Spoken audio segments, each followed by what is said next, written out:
Hello friends, ఈ వీడియోలో మనము 41A సిఆర్పిసి అనే అంశం గురించి తెలుసుకునే ప్రయత్నం చేద్దాం. భారత న్యాయ వ్యవస్థలో 3 కీలకమైనటువంటి చట్టాలు అమల్లో ఉన్నాయి. అవేంటనంటే, ఒకటి ఐపీసీ, ఇండియన్ పీనల్ కోడ్. ఈ చట్టం 1860లో అమల్లోకి వచ్చింది.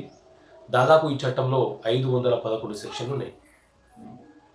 ఆ తర్వాత రెండో చట్టం వచ్చేసరికి ఇండియన్ ఎవిడెన్స్ యాక్ట్. ఈ చట్టం 1872లో వచ్చింది. 167 సెక్షన్లు ఈ చట్టంలో ఉన్నాయి. ఇక మూడో చట్టం విషయానికి వస్తే సిఆర్పిసి, క్రిమినల్ ప్రొసీజర్ కోడ్. ఈ చట్టం 1973లో అమలులోకి వచ్చింది. ఈ చట్టంలో దాదాపు 484 సెక్షన్లు ఉన్నాయి. సో ఈ 3 చట్టాలు మన న్యాయ వ్యవస్థలో చాలా కీలకమైన చట్టాలు. మరి ఈ చట్టాలు దేని గురించి వివరణ ఇస్తున్నాయి అనేది తెలుసుకుంటే, ఐపీసీ, ఇండియన్ పీనల్ కోడ్ దేని గురించి చెప్తుంది అని అంటే,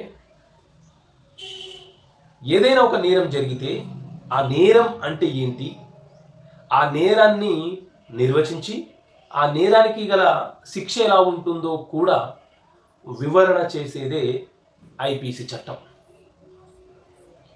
ఆ తర్వాత రెండవ చట్టం సిఆర్పిసిగా తీసుకుంటే, ఈ క్రిమినల్ ప్రొసీజర్ కోడ్ చట్టం ఏం చేస్తుంది అని అంటే, ఏదైనా ఒక నేరం జరిగితే ఆ నేరాన్ని ఎలా విచారణ చేయాలి, ఎలా ఇన్వెస్టిగేషన్ని పూర్తి చేయాలో చెప్పేదే సిఆర్పిసి చట్టం. నేరం అంటే ఏంటి అనేది మనకు ఐపీసీ చట్టం వివరణ ఇస్తుంది. ఆ నేరాన్ని ఎలా విచారణ చేయాలో సిఆర్పిసి చట్టం చెప్తుంది. ఆ తర్వాత ఈ విచారణలో భాగంగా ఆ నేరానికి సంబంధించిన విట్నెస్లను, ఎవిడెన్స్లను, సాక్ష్యాలను ఎలా గ్యాదర్ చేయాలి, ఏ సాక్ష్యాలను మనం సేకరించాలి అని చెప్పేది మనకు ఇండియన్ ఎవిడెన్స్ యాక్ట్. అందుకే ఈ 3 చట్టాలు చాలా కీలకమైనవి. ఈ 3 చట్టాలను ఆధారంగా చేసుకొని ఏదైనా ఒక నేరం జరిగినట్లు నిరూపించబడితే నిందితుడికి శిక్ష ఖరారు చేస్తుంది కోర్టు. సో మనం ఇప్పుడు చర్చించుకునే అంశం 41A సిఆర్పిసి.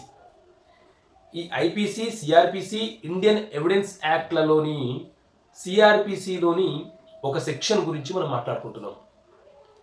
ఈ క్రిమినల్ ప్రొసీజర్ కోడ్ ఏదైతే ఉందో ఈ చట్టం 1973లో అమలులోకి వచ్చింది. ఈ సిఆర్పిసిలో మొత్తం 484 సెక్షన్లు ఉన్నాయి. అందులో మనం మాట్లాడే సెక్షన్ 41A సిఆర్పిసి. ఈ 41A గురించి మాట్లాడే ముందు, 7 సంవత్సరాల లోపు శిక్ష పడే కేసులు ఏవైతే ఉన్నాయో ఆ కేసులకు సంబంధించిన నిందితులను కోర్టు యొక్క అనుమతి లేకుండానే పోలీస్ అధికారి వారిని, అంటే నిందితులను అరెస్టు చేసే అధికారం అతను కలిగి ఉంటాడు అనేది సిఆర్పిసి 41 చెప్తుంది.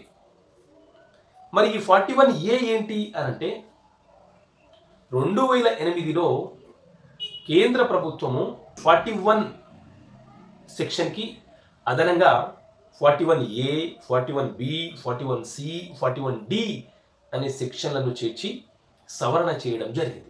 41 police officer has the right to arrest any accused without a order from magistrate అని చెప్తే, 41A అనేది ఏం చెప్తుంది అని అంటే, ఎవరి మీదైనా కంప్లైంట్ ఇచ్చినప్పుడు, ఎవరి మీదైతే కంప్లైంట్ ఇచ్చారో ఆ వ్యక్తి చేసిన నేరం 7 సంవత్సరాల లోపు శిక్ష పడే నేరం అయితే అతని యొక్క వివరణ తీసుకోవాలి. ఆ వివరణ తీసుకోవడం గురించి అతనికి ఒక నోటీస్ ఇవ్వాలి. ఆ నోటీసే 41A సిఆర్పిసి నోటీస్. ఆ నోటీసులో పోలీస్ అధికారులు ఏం పేర్కొంటారంటే, అతని మీద వచ్చిన కంప్లైంట్ గురించి వివరణ చేస్తూ ఎఫ్ఐఆర్ నెంబరు, అలాగే ఆ వ్యక్తి ఏ పోలీస్ అధికారి ముందు ఎప్పుడు హాజరు కావాలో కూడా ఒక డేట్ని మెన్షన్ చేస్తూ అతనికి ఒక నోటీస్ ఇవ్వడం అనేది జరుగుతుంది. అప్పుడు ఆ వ్యక్తి పోలీస్ ఆఫీసర్ ముందుకు వచ్చి ఆ సంఘటనకు సంబంధించిన వివరణ ఇచ్చుకునే అవకాశం అతనికి కల్పించడం జరుగుతుంది అన్నమాట. అతను ఇచ్చుకోవాలి. సో 2008లో ఈ 41A సిఆర్పిసి సవరణ చేస్తే 2010 నుంచి ఈ 41A సిఆర్పిసి అమల్లోకి వచ్చింది. ఈ 41A సిఆర్పిసి అనేది గుర్తుపెట్టుకోండి, ఓన్లీ కాగ్నిజబుల్ అఫెన్సెస్కి సంబంధించిన కేసులలో మాత్రమే 41A సిఆర్పిసికి సంబంధించిన నోటీసులు పోలీసులు ఎవరి మీద అయితే నిందారోపణ చేయబడుతుందో వారికి ఇస్తారనమాట. ఈ 41A చాలా క్లియర్గా సెక్షన్లో ఏం చేస్తుంది అంటే notice of appearance before A police officer అని చెప్తుంది. సో ఇది 41A సిఆర్పిసి. 41A సిఆర్పిసి వల్ల ఉపయోగం ఏంటి అంటే అనవసరమైనటువంటి అరెస్ట్లను నియంత్రణ చేయవచ్చు. అంటే ఎవరైనా ఒక వ్యక్తి మరొక వ్యక్తి మీద కంప్లైంట్ ఇచ్చినప్పుడు అతని యొక్క వివరణ తీసుకోకుండానే అతనిని అరెస్ట్ చేసి రిమాండ్ చేయడం కంటే ముందు అతని వివరణ కూడా తీసుకోవాలి.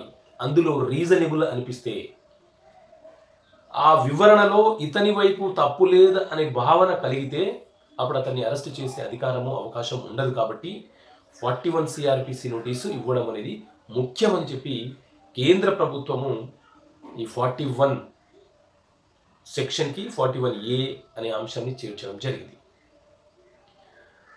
ఆ తర్వాత 41A అనేది ఈ నోటీస్ గురించి చెప్తే 41B అనేది అరెస్ట్ యొక్క ప్రాసెస్ గురించి చెప్తుంది. 41C అనేది కంట్రోల్ ఆఫీసెస్ ఎట్ డిస్ట్రిక్ట్ లెవెల్లో ఎట్లా ఎస్టాబ్లిష్ చేయాలి అని చెప్తుంది. 41D అనేది అరెస్ట్ అయిన ప్రతి అక్యూజ్డ్కి అడ్వకేట్లతో మాట్లాడే, అడ్వకేట్లను నియమించుకునే అవకాశం, హక్కు వాళ్ళకు ఉంటుంది అనే విషయాన్ని చెప్పడం జరుగుతుంది. దీంతో కేంద్ర ప్రభుత్వం ఏం చేసింది అంటే సిఆర్పిసి సెక్షన్ 41కి 41A, B, C, D అనే ఈ 4 సెక్షన్లను అదనంగా చేర్చి నేర ఆరోపణలు చేయబడుతున్నటువంటి వ్యక్తుల యొక్క వివరణ కోరే అవకాశాన్ని వారికి కల్పించడం జరిగింది. సో ఫ్రెండ్స్, ఇది 41A CrPC. Thank you friends. నేను మీ Srinivas Chauhan, advocate. Thank you.